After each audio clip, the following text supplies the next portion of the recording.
Welcome to Jazz Piano Skills. I'm Dr. Bob Lawrence. It's time to discover, learn, and play jazz piano. Today is Tune Tuesday. And before I go any further, I know exactly what you're thinking. You're thinking, hey, Doc, last week was Tune Tuesday. Today is supposed to be Theory Tuesday. And I would have to totally concur with you. However, Friday is Christmas. And I cannot let it come and go without us taking the time to discover, learn, and play a Christmas tune. After all, there are some fantastic Christmas tunes that we should have under our fingers. And the tune we are going to explore today is certainly one of those tunes. What the heck? We should all be able to play Jingle Bells, quite possibly the most popular Christmas song of all time. It's definitely hard to find a Christmas tune more identifiable by people of all ages other than Jingle Bells. I actually did a little research on Jingle Bells this past week and was totally blown away with some of the facts that I discovered. Check this out. Jingle Bells was first performed on September 15th, 1857. September 15th, 1857. And it was originally copyrighted with the name The One Horse Open Sleigh on September 16th, 1857. Here's another interesting little fact about Jingle Bells. It originally had no connection to Christmas at all. In fact, it had been claimed that it was originally written to be sung by either a Sunday school choir or to be sung as a drinking song. I'm not sure how all that works, how those two go together, but that is interesting, right? Nevertheless, here's another great little fact about Jingle Bells. Music historian James Fold notes that the word jingle in the title and opening phrase, it is apparently an imperative verb. It tells or commands someone to do something. In the winter in New England, in pre-automobile days, it was common to adorn the harnesses of horses with straps bearing bells as a way to avoid collisions at blind intersections, since a horse-drawn sleigh in snow makes almost zero noise. The rhythm of the tune mimics that of a trotting horse's bells. However, Jingle Bells is commonly taken to mean a certain kind of bell. That's interesting, isn't it? Check this out. Jingle Bells was first recorded by Will Lyle on October 30th, 1889 on an Edison cylinder. But unfortunately, there are no surviving copies of that recording today. That's a bummer. In 1943, Bing Crosby and the Andrews Sisters. Come on, we've all heard this version, right? Bing Crosby and the Andrews Sisters recorded Jingle Bells, which reached number 19 on the charts and sold over 1 million copies. In 1941, Glenn Miller and his orchestra with Tex Beneke and the Modernaires on vocals had a number 5 hit with Jingle Bells. In 1935, Benny Goodman and his orchestra reached number 18 on the charts with their recording of Jingle Bells. And check this out. In 1951, I bet you didn't know this, 1951, Les Paul had a number 10 hit with a multi-tracked version on guitar. Jingle Bells was the first song broadcast. Are you ready for this? Jingle Bells was the first song broadcast from space in a Christmas-themed prank by the Gemini 6 astronauts. That's amazing. And number 10, drum roll please, number 10. The first notes in the chorus of Jingle Bells have become a motif that has been inserted into countless recordings of other Christmas songs. Come on, right? You hear that all the time.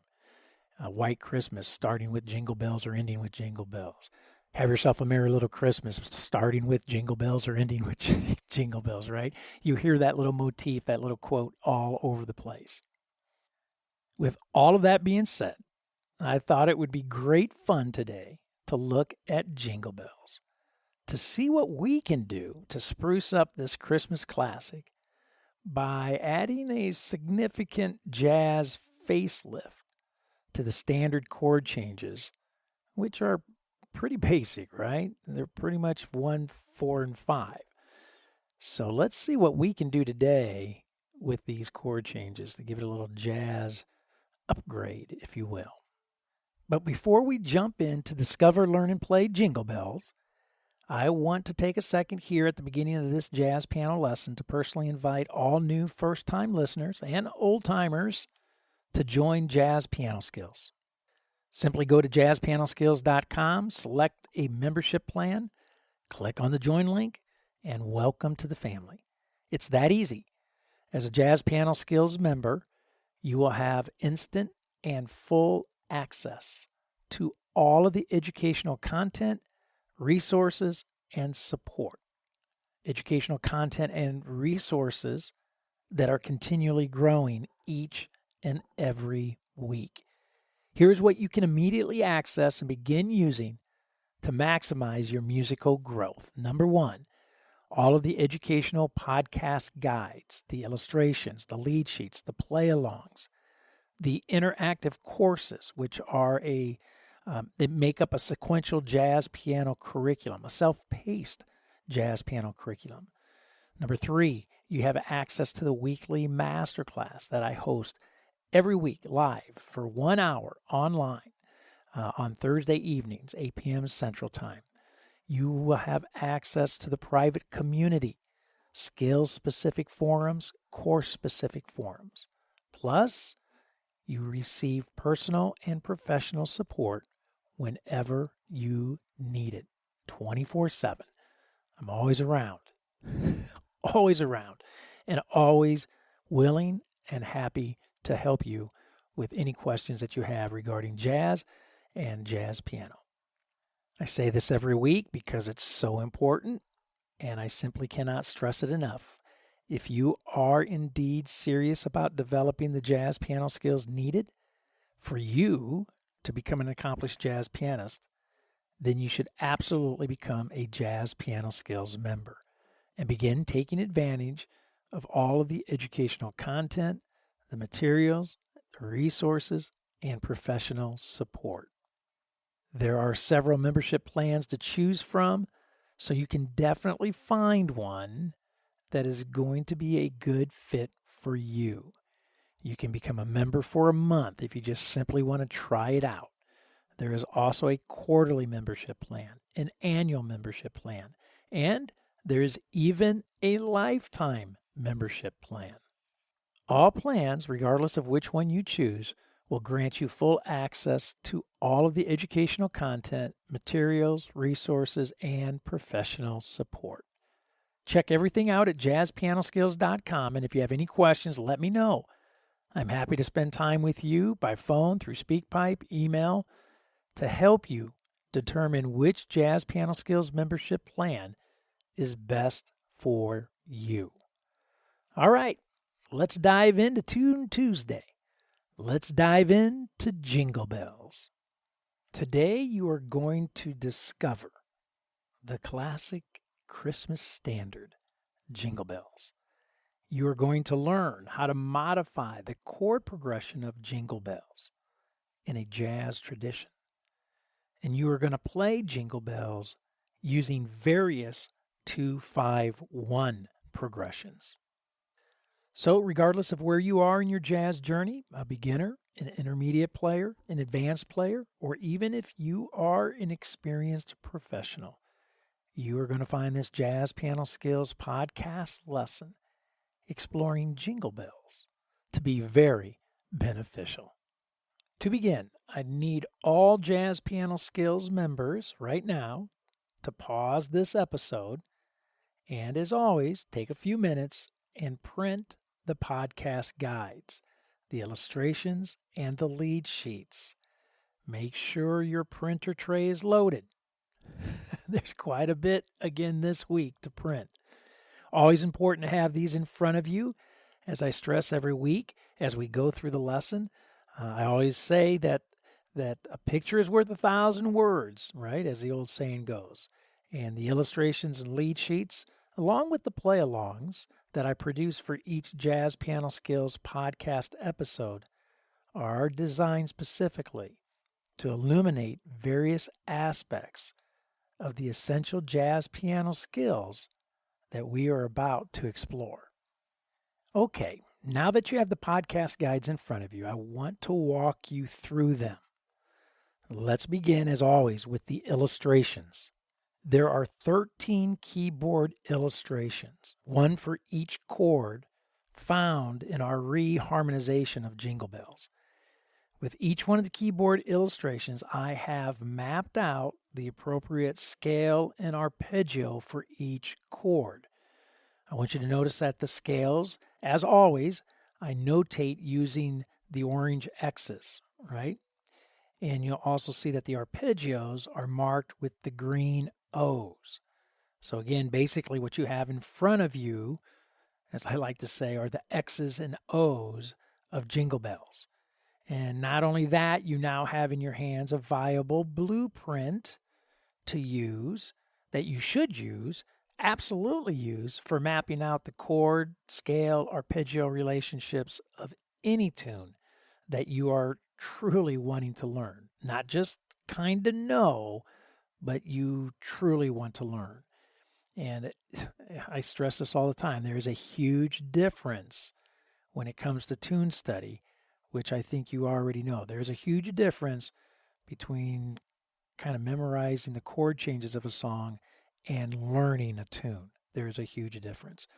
You'll also notice that I've included the academic mode name for each scale, so you can identify the origins of each scale for each chord. It's always nice to know where the chords are coming from, so you can validate the scale choice selected for improvising. In other words, you know it's legit. Finally, I have included 10 essential tips to help you efficiently and effectively study and practice Jingle Bells. I want you to spend time with these illustrations at and away from the piano. In fact, I strongly encourage you to do just that. Spend time with them at and away from the piano. Definitely have them at your fingertips and within eyesight while practicing at the piano, right? But use these illustrations as a quick reference. They will help you maintain focus and save you a ton of time and, yes, frustration when you are dissecting and studying Jingle Bells. Okay, that is a quick run through of the illustrations. Now, let's take a look at the lead sheets. There are 15 lead sheets. The first 5 deal with melody, chords, function, left-hand shell voicings, and two-handed voicings. The remaining 10 are exercises to help you focus on specific aspects of Jingle Bells when practicing. Okay, so the first lead sheet is Jingle Bells, and I have notated the melody very simplistically for study purposes only. And remember, when you play melodies, you play them like you're singing them and not like you're reading them. If you read Jingle Bells like I have written on that lead sheet, it's not going to sound good, right? It's basic. It's kind of a skeletal outline of here's the bare bones jingle bells, right? You have to do something rhythmically with that melody. Okay, so it's just there as a little guide. Remember, a lead sheet is not intended to be treated like a classical piece of music where you play every note as melodically and rhythmically written. Okay? All right. The second lead sheet is simply the chord changes of Jingle Bells. The third lead sheet gives you the harmonic function of each chord within Jingle Bells. The fourth lead sheet, I give you some left-hand shell voicings to experiment when playing the melody in your right hand. And the fifth lead sheet, I give you the two-handed voicings that I am going to be playing today in all of the demos.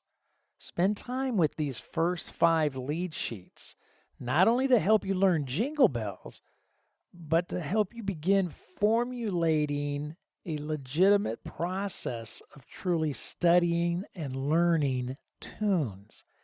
Get in the habit of producing these types of lead sheets for yourself for every tune you are wanting to discover, learn, and play. Now, the next 10 lead sheets give you the Jingle Bells exercises that I will be playing today. I want you to notice how the exercises are labeled. For example, exercise 1 and exercise 1.1. Exercise 2, exercise 2.2, and so on. Is it 1.1 or is it 1.1? Whatever, right? So I have like exercise 1, exercise 1.1, exercise 2, exercise 2.2, and so on. So, okay, you'll notice the first one of each exercise pair notates the exercise chord progression only. Use this lead sheet when practicing your left-hand shell voicings and your two-handed voicings. I always prefer using lead sheets with chords only when practicing my voicings, right? This helps me maintain a focus on the voicings. No notes, no rhythms, no additional notation equals no distractions. So use those lead sheets when you're working on your voicings. The second lead sheet of the pair of each set gives you an ascending and descending scale and arpeggio exercise to apply over the chord progression. I'm going to play through each of these scale and arpeggio exercises today so you have an idea of how they sound and how you should approach practicing them. I strongly encourage you to have these lead sheets sitting on your piano and ready for action. And as always, I want to encourage you to study the lead sheets where? Yes, away from the piano. I have said this at least 1,000,000 times to students over the past 30 years. My best practicing has always been done away from the instrument. This is when you can truly sort everything out conceptually and adequately and properly prepare for the physical work you're going to do once you do approach your instrument. Remember, conceptual understanding drives physical development.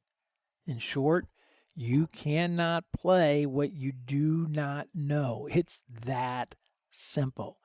So study the illustrations and the lead sheets away from the instrument. I want to also take a second to provide you with some insight regarding the play-alongs that you can and, of course, should be using when practicing. There are 72 play-along tracks for Jingle Bells, 6 for each key. Okay, the first 5 play-alongs for each key are the exercises that I'm going to be playing today. And the last play-along is actually Jingle Bells, the tune, the chord changes that I'm playing today, right, using the changes. So all of you Jazz Piano Skills members, listen up. You have access to these amazing educational resources. All 3 podcast guides, the illustrations, the lead sheets, and the play-alongs, not only for Jingle Bells, but for every podcast episode, every week, right? Use them, study them, practice with them. They will maximize your musical and jazz growth. Okay, now that we have gone through the podcast guides and we have them in front of us, let's start by listening to Jingle Bells. I am going to play it at 160. However, the play along included in your materials is at 140, which is a great tempo to play it. If necessary, well, and even if not necessary, I encourage you to practice playing this tune, Jingle Bells, and all tunes at slower tempos. I also encourage you to play it at faster tempos as well. Always experiment with playing various tempos and various grooves. It's all part of the learning and developmental process. And in doing so, be sure that you embrace you're good, you're bad, and you're ugly.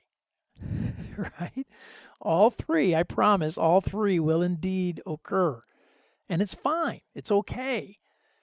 It too is part of the learning and development process. So let me bring the ensemble in. Let's play a few choruses of Jingle Bells. Hopefully, I have a little more good than the bad and the ugly today. So let's check it out, and then we'll talk about it. Here we go. Jingle Bells.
Now that is a swingin' Jingle Bells.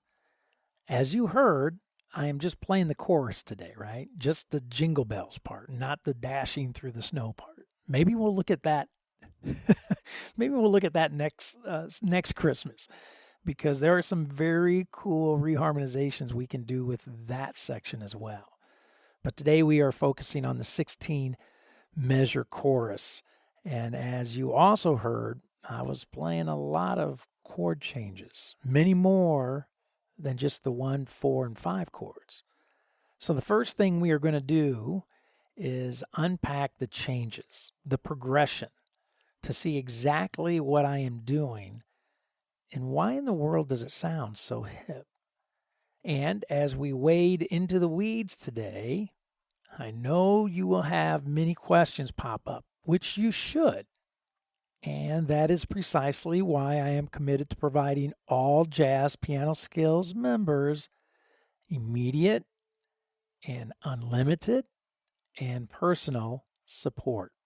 If you are listening to this podcast through the Jazz Piano Skills website, which I hope you are, you can use the extremely convenient SpeakPipe widget, which is nestled directly beneath the podcast player, to send me a voicemail message. It is that easy. It is that simple. One click and the two of us are interacting and engaging with one another. Send me a voice message with your questions, and I will send you one back with answers. It's very cool technology. If you're listening on iHeartRadio, Spotify, Apple, Pandora, Amazon Music, or any of the other popular podcast directories, you can just simply use the link speakpipe.com/JazzPianoSkills. That URL again is speakpipe.com/JazzPianoSkills. And that will allow you and me to connect as well. As I always say, if you are a scaredy cat, and there are some scaredy cats out there, it's okay. If you are afraid to send me a voice message, then you can post your question in the private Jazz Piano Skills forum and let the Jazz Piano Skills community help you. Or you can join the Thursday evening masterclass, 8 p.m. Central. Every week, join me online, 8 p.m. Central, using the Zoom link posted on the Jazz Piano Skills website, and get your questions answered face-to-face. It's fabulous. We would love to see you online.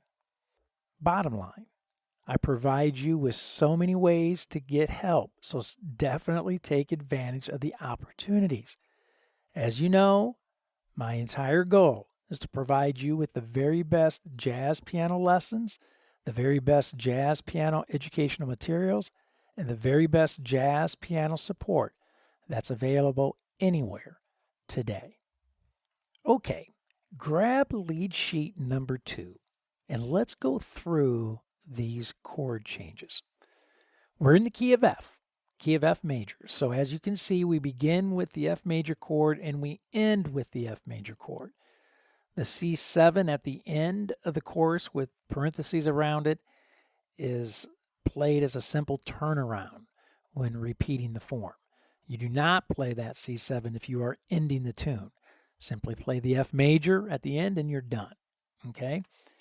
So in measure 2, we have a 7 half diminished, a 7 minor 7 flat 5, or a 7 half diminished, go into a 3-7, 3 dominant 7, and then resolving to a 6 minor. Okay? So basically it's a E minor 7 flat 5, E half diminished, going to a 3 dominant, an A7, and then resolving to the 6 minor, the D minor. Nice sound, right?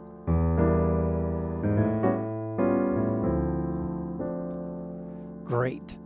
So we have kind of a 2-5-1 there, right? Like a minor 2-5-1. So that's going to be literally our number 1 exercise. That 7 minor, 7 flat 5, or the 7 half diminished, go into the 3-7, dominant 7, go into the 6 minor or the D minor 7. So that minor 2-5-1 is going to be our very first exercise. Now let's look at measure 3. We begin with a 6 minor that then goes to a 2 dominant, which then resolves to a 5 minor. So we have our 6 minor, which is our D minor, that then goes to the 2-7, which is the G7, which then resolves to a 5 minor. Wow, kind of sets us up with kind of a 2-5-1 feel, but with a little twist at the end. Instead of going to the C major, we go to the C minor. So we get the 6 minor, the D minor, going to that 2-7, G dominant, resolving to a C minor. Really nice. Again, 2-5-1 progression. It's your classic major 2-5-1. However, instead of ending with a major tonality, it ends with a minor sound. A surprising and nice change for our ears. This is going to be our exercise number 2. Okay, now let's start with the 5 minor in measure 4. C minor 7, 5 minor. The 5 minor, C minor 7, moves to a 1-7, a 1 dominant, the F dominant. and then resolves to the 4 major, the B flat major. Now, here we have classic harmonic motion. This appears in so many tunes, right? The 5 minor, going to the 1 7, 1 dominant 7, going to the 4 major. One again. Now you're probably thinking, wow, that just sounds like a 2-5-1. And it is, right? It's classic harmonic motion, traditional 2-5-1 progression, which is going to be our exercise number 3.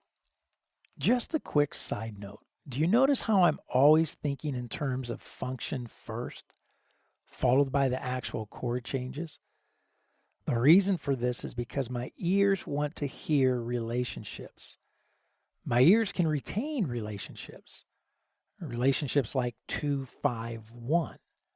Harmonic function means something to my ears, while C minor 7 to F dominant 7 to B flat major 7 does not. Unless, of course, you have perfect pitch, which I do not. It is so important that you begin looking at and learning tunes based on harmonic function, right? Roman numerals. Not only is it great ear training, it will grant you the ability to easily play the tune in any key. Okay, on to measure 6. We begin measure 6 with a 3 minor 7 flat 5, or a 3 half diminished. That moves to a 6 dominant, that then resolves to a 2 dominant. Okay, so we have an A half diminished. There's our 3 half diminished chord.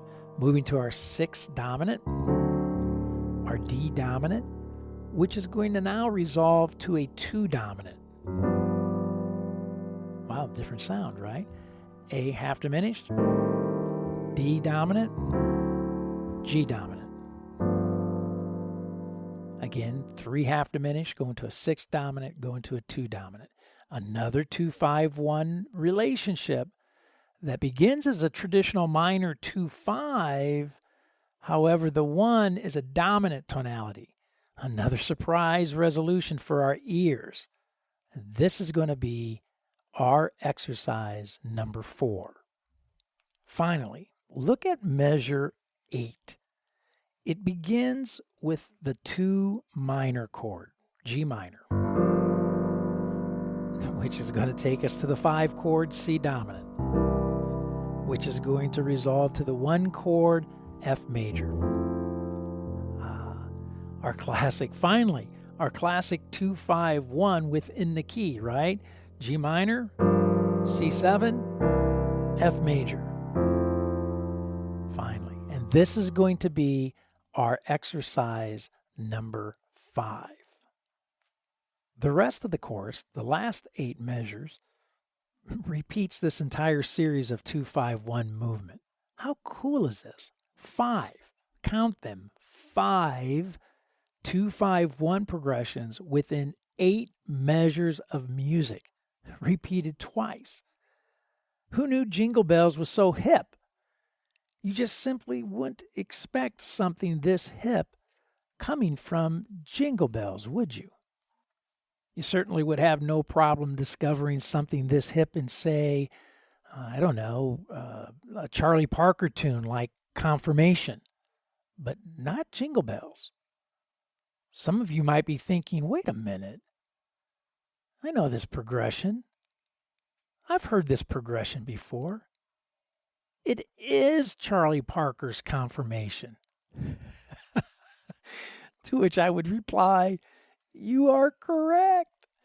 These are the changes to the A section of Charlie Parker's Confirmation, which happens to work beautifully with the melody of Jingle Bells. Merry Christmas. This is my little Christmas gift for all of you. A very hip way to play, to breathe new life into the classic Christmas carol, Jingle Bells. Okay, grab the lead sheets for exercise 1 of Jingle Bells. And you'll see on the lead sheet, I have, it's an 8-measure exercise. The first 4 measures dealing with scale motion, ascending and descending, right, with a root entry. And the second 4 measures deal with arpeggio motion, ascending, descending, with root entry as well.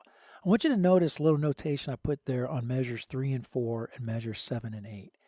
I said rest and assess before repeating. So those 2 measures at the end of each line, the scale motion, and the arpeggio motion, those 2 measures are a time to assess, to rest and assess before repeating, right? We want to assess what you did good, what didn't go so well, right? The good, the bad, the ugly, if you will, right? And then make any adjustments needed before we repeat, okay? So you're going to hear me play the scale motion ascending and descending, the arpeggio motion ascending and descending, and nothing fancy, right? I'm just playing through the scale and through the arpeggio, focusing on time, articulation, feel. I want to sound like a jazz pianist, and I'm just getting familiar with the shapes and sound of this half diminished, going to the 3 dominant, going to the 6 minor, right? 7 half diminished, 3 dominant, 6 minor. So let's bring the ensemble in. Let's listen to how I'm going to treat this exercise with scale motion, arpeggio motion, root entry, ascending and descending, okay? So let's check it out. Here we go.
Nice, right? It's always a great feeling to match up scale and arpeggio motion with the harmonic structures.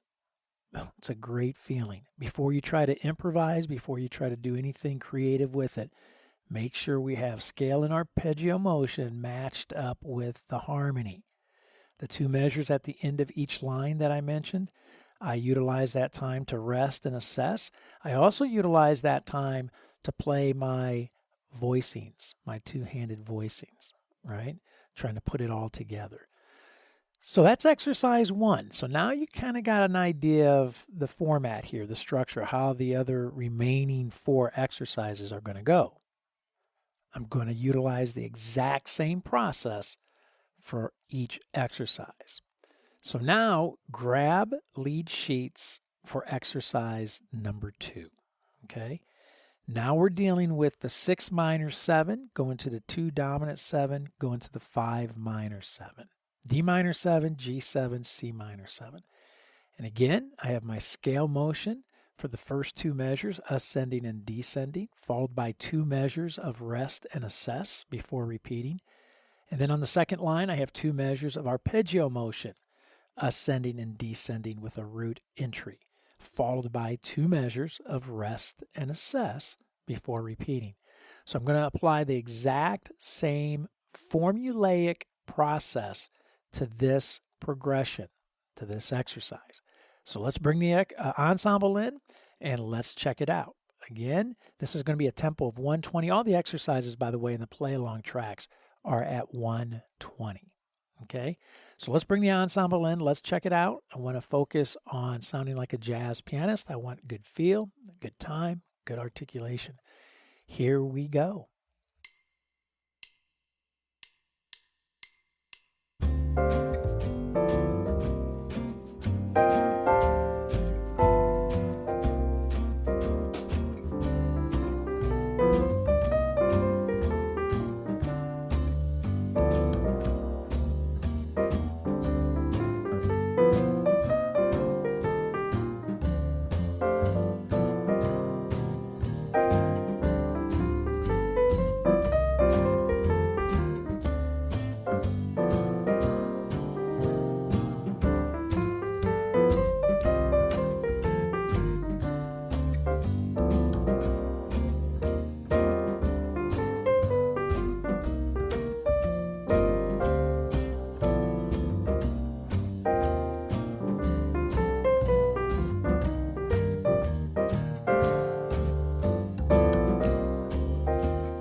Very nice, right? Very, very nice. Something I want to mention real quick. I'm doing everything today with a root entry, okay? You can do this exact same process with the third entry on the scale, third entry on the arpeggio, entering with the fifth on the scale in arpeggio, entering with the seventh with the scale in arpeggio, right? You just different geographical regions of the sound is what you would be exploring. Today, I'm just starting everything on the root, but would encourage you to experiment with ascending and descending scale and arpeggio motion from not only the root, but from the third and from the fifth and from the seventh as well. Okay, grab the lead sheets for exercise 3. Okay, now you can see we have our 5 minor 7 going to the 1 dominant 7, resolving to the 4 major 7. C minor, F dominant, B flat major. Classic 2-5-1, but it's not functioning as 2-5-1, right? It's functioning as 5 minor to 1-7 to 4 major. I mentioned it earlier. This is found in so many standards, so many tunes, okay? So we're going to do the same thing. We're going to ascend and descend through our scale motion with a root entry, followed by 2 measures of rest and assess, and then 2 measures of arpeggio, ascending and descending motion with a root entry, followed by 2 measures of rest and assess before repeating, right? So you're going to hear me do several of the scale, several of the arpeggio, same process that we did for exercise 1 and for exercise 2. So bring the ensemble in. Let's check it out. Here we go.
Very nice. By now, you're starting to really catch on to how this process is working.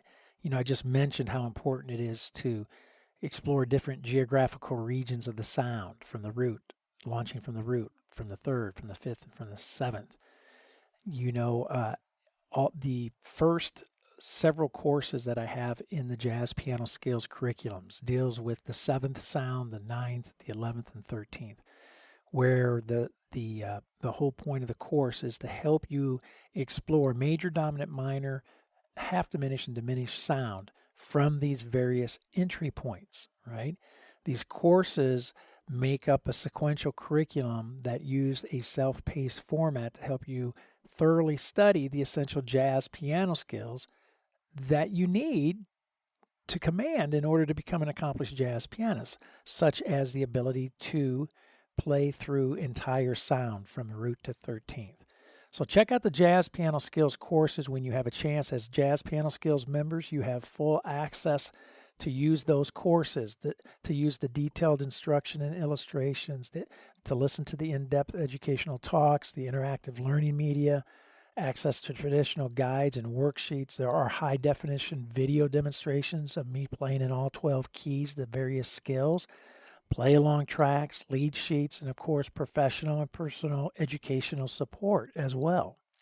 Check out the courses at JazzPianoSkills.com when you have a chance and utilize them.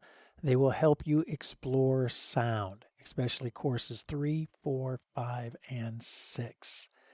Okay, grab the lead sheets for exercise 4 of Jingle Bells. Now we are going to explore the 3 half diminished, 3 minor, 7 flat, 5, the 6, 7 going to 6 dominant, and then resolving to the 2 dominant. So we have our A half diminished, going to our D dominant, resolving to our G dominant. Again, scale root entry, ascending and descending on measures 1 and 2, followed by 2 measures of rest and assess. And then we have 2 measures of ascending and descending arpeggio motion, root entry, followed by 2 measures of rest and assess, right? So same exact process that we have done for the other exercises for the other 2-5-1 motion. And now we're going to do it for this motion, the 3 half diminished, going to 6 dominant, resolving to 2 dominant. So let's bring the ensemble in. Let's check it out. Again, I'm focusing on time, feel, articulation. I want to swing. I want to sound like a jazz pianist. Here we go.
This is such a great way to practice any tune, right? To snap it apart into the major components that make up the tune. In this case, in this Jingle Bells, all these 2-5-1 progressions. So great to get our hands on these shapes and sounds and our ears wrapped around these sounds, right? Just a wonderful way to practice. So now we're going to look at our final exercise. So grab the lead sheets for exercise 5 of Jingle Bells. Now we're dealing with the classic 2-5-1 of the key of F. the 2 minor 7, the G minor 7, going to the 5 dominant, the C dominant 7, going to the 1, the F major 7. Again, we're going to just utilize the same formulaic approach, right? We're going to enter scale motion, root entry, ascending and descending through the 2-5-1, followed by 2 measures of rest and assess. And then we're going to do the same thing for the arpeggio, ascending and descending motion, arpeggio motion with root entry, followed by 2 measures of rest and assess. Okay?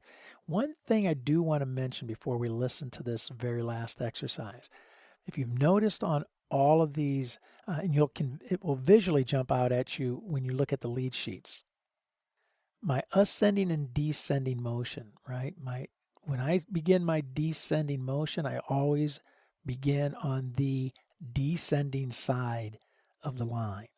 And when I start my ascending motion, I always start on the ascending side of the line.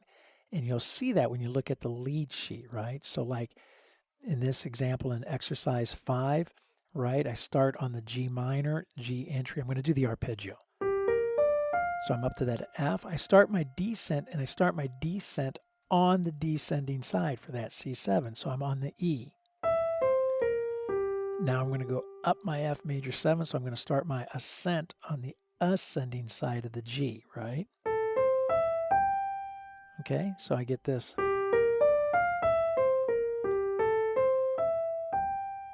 So if you were to map that out or to graph it, you have this beautiful looking like sine wave, if you will, right? So there is a shape, a form that I'm using as well with my ascending scale and descending scale motion and with my ascending and descending arpeggio motion. I just wanted to point that out. And again, if you study the lead sheets, you'll pick up on that on each one of the exercises. So, okay, here we go. Exercise 5, our classic 2-5-1 in the key of F, G minor 7, C dominant to F major. Here we go. Let's check it out.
Wow.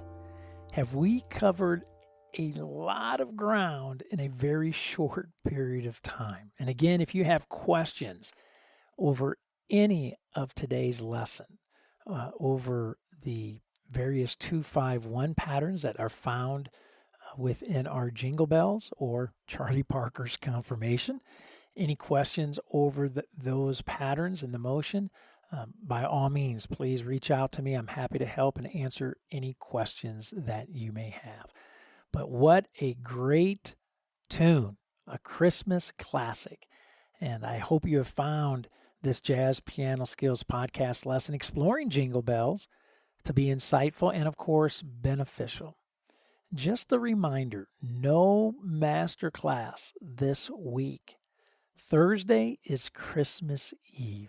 Please share it with family, with friends, with loved ones. As a Jazz Piano Skills member, be sure to use the educational podcast guides for this podcast lesson and the Jazz Piano Skills courses to maximize your musical growth. And likewise, Make sure you are an active participant in the Jazz Piano Skills forums. Get involved and make some new jazz piano friends. As always, you can reach me by phone, 972-380-8050. My office extension is 211. You can reach me by email, Dr. Lawrence, drlawrence @jazzpianoskills.com, or by SpeakPipe, a handy little widget found throughout the Jazz Piano Skills website, in the podcast episodes, and the Jazz Piano Skills courses. Well, that's it for now. And until next week, enjoy the journey. And most of all, have a very Merry Christmas and have fun as you discover, learn, and play jazz piano.